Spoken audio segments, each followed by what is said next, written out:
apa kabar? Saatnya Anda menyimak berita Makassar bersama saya Priscilia Claudia. Sejumlah berita menarik akan kami sajikan untuk Anda. Berikut 3 berita utama hari ini. Penyebab kematian remaja bernama Rehan terungkap. Ternyata bukan karena menabrak tiang besi, tetapi karena dikeroyok. 2 rumah di Pangkep rusak tertimpa pohon tumbang.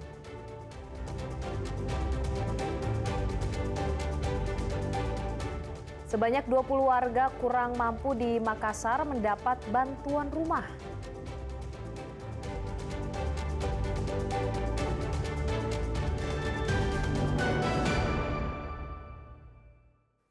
Dua rumah di Kelurahan Bontoa Pangkep tertimpa pohon tumbang. 1 rumah rusak parah di bagian atap, sedangkan rumah lain rusak di bagian teras.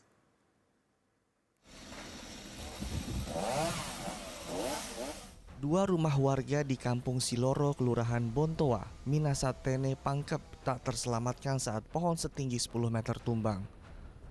Pohon merusak bagian depan dan juga atap rumah pada Kamis pagi. Menurut pemilik rumah, kejadian begitu cepat, sekitar pukul 4 pagi saat angin kencang melanda wilayah ini. Saat itu ia sedang memasak dan 3 orang keluarganya sedang tidur. Sementara 1 rumah lain dalam kondisi kosong karena penghuninya berada di Kendari, Sulawesi Tenggara. Saya sudah bangun, saya sudah masak. Langsung ada oleh apa itu? Saya keluar, saya kira yang di depan robo tuh. Saya buka pintu, ya Allah kenapa? Ada kayu besar di depan rumah. Jadi saya keluar, saya lihat, ya Allah, pohon yang tumbang. Bagian apanya rumah tak yang kena pohon, Bu? Bagian teras. Teras. Teras atas. Itu kerusakannya apa-apa saja, Bu? Seng, balok, tiang. Badan Penanggulangan Bencana Daerah Pangkep evakuasi pohon tumbang. Batang pohon dipotong jadi bagian kecil dengan gergaji mesin untuk mempermudah proses evakuasi. Tidak ada korban jiwa dalam peristiwa ini. Warga diimbau selalu waspada terhadap potensi angin kencang, apalagi bagi mereka yang tinggal berdekatan dengan pohon berukuran besar. Muhammad Sardi melaporkan dari Kabupaten Pangkep. Penyebab kematian Rehan Ramadan di Jalan Angkasa Panakukang, Makassar menemukan titik terang. Ternyata kematian korban bukan karena menabrak tiang besi, melainkan dikeroyok oleh sekelompok pemuda yang tidak dikenal. Saat ini para tersangka sudah ditangkap polisi.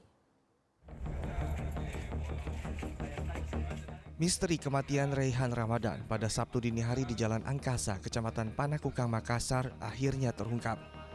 Ia tewas karena dikeroyok oleh sekelompok orang tak dikenal. Setelah menyelidiki kasus tersebut, polisi bergerak cepat menangkap 10 pelaku pengeroyokan di lokasi berbeda di Makassar. Salah satu pelaku bernama Kevin mengakui perbuatannya. Saat malam kejadian, ia memukul kepala Rehan dengan batu lantaran korban dikira pencuri. Kevin juga menyebut ada seseorang yang datang membawa senjata tajam lalu menusuk korban. Kenapa sampai kau lakukan itu? Karena dikira itu yang pencuri, makanya. Oh, Dikira maling, kau kira maling, makanya kau hantam dia pakai batu. kan korban ada luka tikam. Kau lihat siapa yang nikam? Kalau soal tikamnya tidak Pak, tidak. Tapi yang kau tahu ada yang menikam tuh? Ya, Siapa katanya? kalau yang besar yang bawa orang itu, kalau ini kemana? Bawa badik. Ke-10 orang yang ditangkap memiliki peran masing-masing. Motif pengeroyokan akibat salah paham. Saat itu korban yang sedang mencari alamat rumah dituduh dan diteriaki maling. Berhasil mengamankan 10 pemuda yang masing-masing punya peran. Di antaranya ada yang meneriaki, ada yang mengejar, dan ada yang menganiaya. Untuk motifnya sendiri bang, sampai korban dikejar dan dianiaya itu apa bang? Untuk motifnya kesalahpahaman. 10 pelaku dibawa ke Polsek Panakukang untuk diproses secara hukum. Polisi masih mengejar 2 pelaku lain yang identitasnya sudah diketahui. Dari kasus ini kita bisa belajar bahwa tidak semua masalah diselesaikan dengan cara barbar. Kalau sudah begini, siapa yang akan bertanggung jawab? Akibat salah paham, berujung kematian seseorang. Raisa Habu melaporkan dari Makassar. Sebelumnya seorang pemuda tewas bersimbah di Kecamatan Panakukang, Makassar pada Sabtu dini hari. Dugaan awal korban tewas akibat menabrak tiang besi saat dikejar oleh sekelompok orang tak dikenal.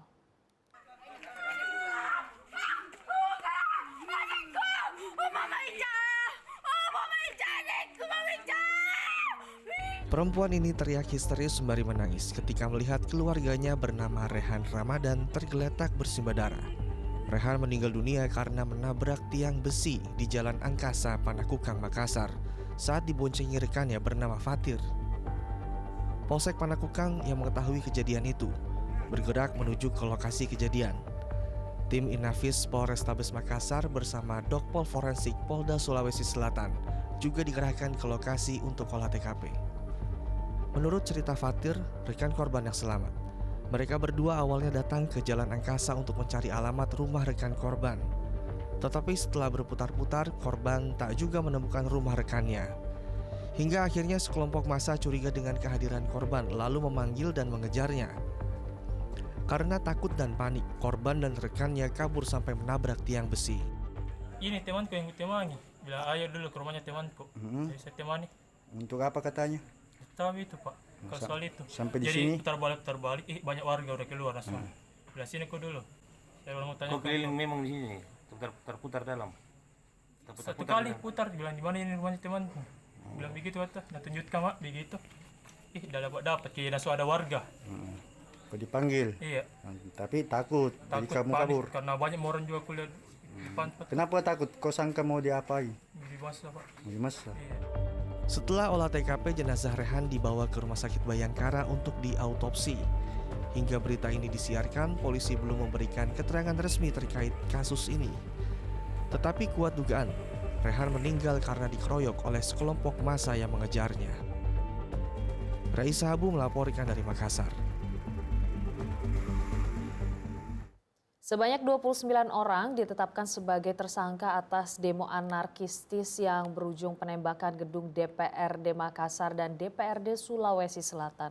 Total dari 29 pelaku, 6 orang diantaranya masih di bawah umur. Polda Sulawesi Selatan bersama Polrestabes Makassar menangkap dan menetapkan 29 orang sebagai tersangka atas kasus pembakaran kantor DPRD Sulsel dan DPRD Makassar yang terjadi pada 29 Agustus lalu. Dari puluhan orang yang ditangkap, 6 orang diantaranya masih di bawah umur. Untuk penanganan kasus pembakaran gedung DPRD dilakukan oleh Ditreskrimum Polda Sulawesi Selatan dan Satreskrim Polrestabes Makassar. Dan berikut rinciannya. Pengerusakan kantor DPRD Provinsi ditangani oleh Ditkrimum ini mengamankan 14 orang yang terdiri dari 13 dewasa dan 1 anak atau di bawah umur. Kemudian yang Polrestabes mengamankan atau menangani kasus jumlah tersangka ada 15, 10 dewasa dan 5 anak-anak atau di bawah umur. Polisi masih terus mendalami kasus perusakan gedung DPRD untuk mencari dalang di balik kerusuhan tersebut. Tidak menutup kemungkinan jumlah tersangka bisa bertambah. Sementara kami dalami adalah menggunakan bom molotov. Tapi kalau untuk siapa yang menurut, tentu ini masih melakukan pendalaman. Dari Bapak Dirkrimum, Bapak Satreskrim masih melakukan pendalaman untuk aktor intelektual yang melakukannya. Tetapi sementara kami masih fokus pada pelaku-pelaku yang melakukan pembakaran, juga penghasutan, serta yang melakukan penampungan terhadap barang-barang curian tersebut. Polisi juga menyita barang bukti hasil jarahan seperti kulkas, kipas angin, kursi, sepatu hingga flash disk yang berisi dokumentasi DPRD. Para tersangka dijerat dengan pasal berlapis dengan ancaman hukuman yang maksimal 20 tahun penjara atau penjara seumur hidup. Raisa Habu melaporkan dari Makassar.